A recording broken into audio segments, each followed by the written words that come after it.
ऐसा क्या हुआ कि भारत और पाकिस्तान के बीच जारी जंग को युद्ध विराम के लिए अमेरिका को बीच में आना पड़ा?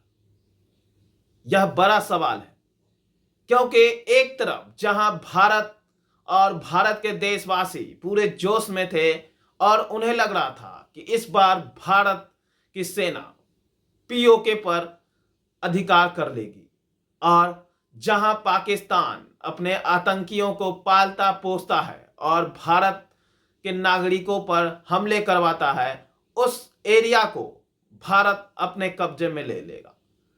लेकिन तभी अमेरिका का बुलावा आता है और अमेरिका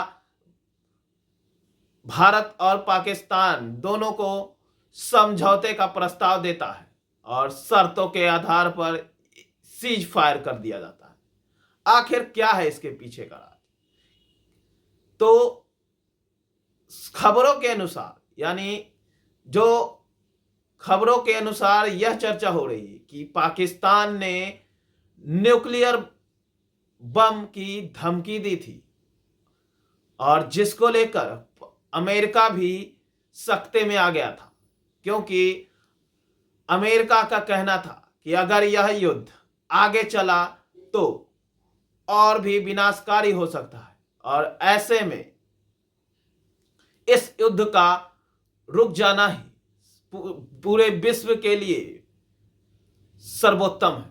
और इसीलिए अमेरिका ने भारत और पाकिस्तान के युद्ध को रोकने का प्रस्ताव रखा, और जिसे भारत ने भी स्वीकार किया।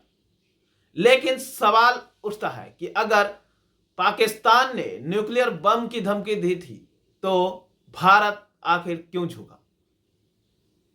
क्योंकि भारत पाकिस्तान से ज्यादा ताकतवर है। ऐसे में अब किसी तीसरे देश का प्रस्ताव भारत को क्यों मानना पड़ा?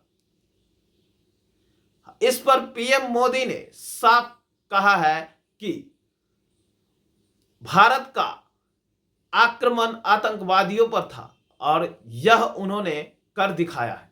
भारतीय सेना ने पाकिस्तान में छिपे आतंकी जो अपना घर जहां भी बनाकर रखे छिपे हुए थे, उन सभी ठिकानों को भारतीय सेना ने उड़ा दिया। जी हां, पाकिस्तान में आतंकी संगठन के 9 ठिकानों को भारत ने नाश कर दिया है, और भारतीय सेना का जो लक्ष्य था उसे पूरा कर लिया है। इसलिए भारत ने इस सीज फायर का प्रस्ताव को स्वीकार किया है।